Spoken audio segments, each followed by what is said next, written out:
नमस्कार शेतकरी मित्रांनो, हा माझा 1700 झाडांचा केळीचा प्लॉट आहे मित्रांनो। मागच्या वर्षी मी जैनकडे माझ्या रोपांची बुकिंग केली।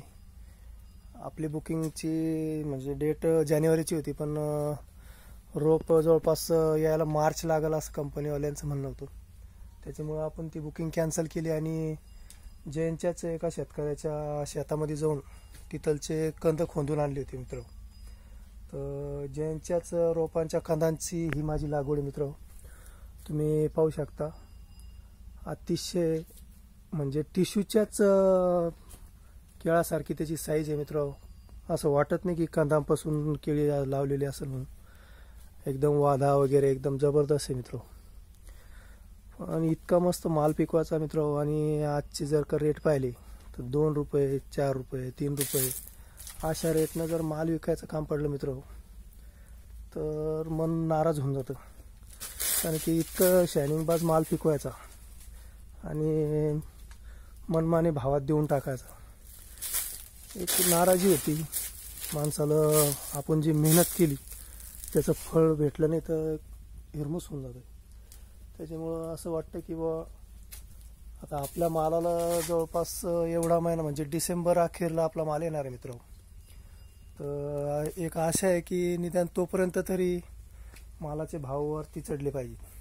आज एवढा जबरदस्त माल पिकवायचा आणि 2 रुपये 4 रुपयांनी जर विकायचं म्हणलं तर शेतकरी म्हणजे एकदम हिरावून जातो, त्याची कंबरच मोडल्यासारखी होती मित्र।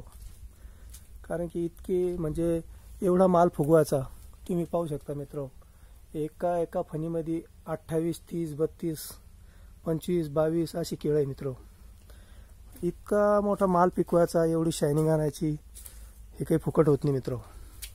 यासाठी खर्च तर खूप करावाच लागतो। खर्च नाही केला तर तो माल पण पाण्यासारखा राहत नाही। आणि एवढा खर्च करून जर का 2 पैसे हाताला येत नसेल तर शेती करण्यात पण काही तथ्य नाही असं वाटतंय। आजकालची युवा पिढी जी शेतीपासून पळते मित्र बाजूला, त्याचं कारणच हे मित्र की माल पिकवायचा, आतोनात मेहनत करायची, रात्रंदिवस त्याच्यात राबायचं आणि ज्यावेळेस माल हार्वेस्टिंगला येतो त्यावेळेस तो जे भाव म्हणतील व्यापारी त्या भावाने विकायचा। त्याच्यामुळं शेतकरी म्हणजे हतबल झाला मित्र। त्याला काय करावं हे नाही सुचायला लागलं। कसाही माल अक्षरशः काचासारखा माल पिकवायचा आणि तो कवडीमोल भावाने विकायचा। कसं नवीन यंग जनरेशन कसं शेतीकडे वळण मित्र। आपण म्हणतो की नवीन मुलांना शेतीची आवड नाही, असं नाही तसं नाही।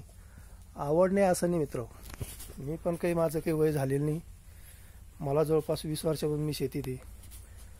पण मग आवड नाही असं म्हणता येणार नाही, कारण की एवढाला असं जबरदस्त माल पिकवायचा आहे आणि तो बेभावाने विकायचा, कशी आवड निर्माण होईल। त्याच्यामुळं एक खंत आहे की निदान नाही काही तर 10 रुपयापर्यंत केळीला रेट लागले पाहिजे, त्यावेळेस केळी करण्यात म्हणजे शेती करण्यात मजा आहे। बरं, केळीचंच नाही मित्र, प्रत्येक मालाचे भाव आज पडलेले आहेत। सोयाबीनचे भाव पडलेत, कापसाचे भाव पडलेत, कोणताही माल घ्या मित्र, सगळ्यांचे रेट एकदम खाली आलेले आहेत। एवढा जबरदस्त माल पिकवायचा आहे।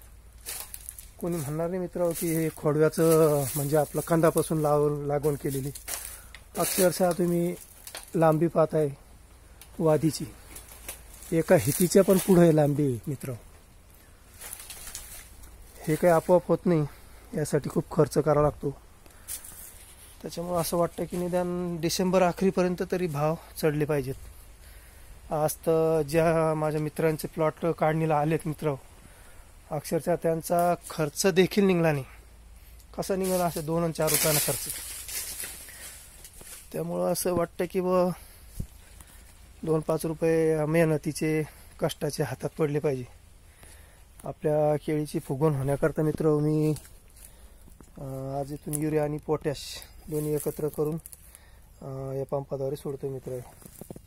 चार्जिंगचा पंप आहे, त्याद्वारे आपलं खत ही नळी आपली या इथं बसवतो आणि इथून आपलं खत केळीच्या प्लॉटला जातं मित्र। युरिया आणि पोटॅश याच्याकरता द्यायचं मित्र मला की युरियामुळं हरितद्रव्य टिकून राहील, थंडी खूप वाढली, पानं पिवळे पडून करपा येण्याची शक्यता आहे. त्याच्यामुळं युरिया आणि फुगवणीसाठी मी पोटॅश देतोय त्यासोबत. तुम्ही पाहू शकता अक्षरशः एक्सपोर्ट क्वालिटीचा माल आहे मित्र.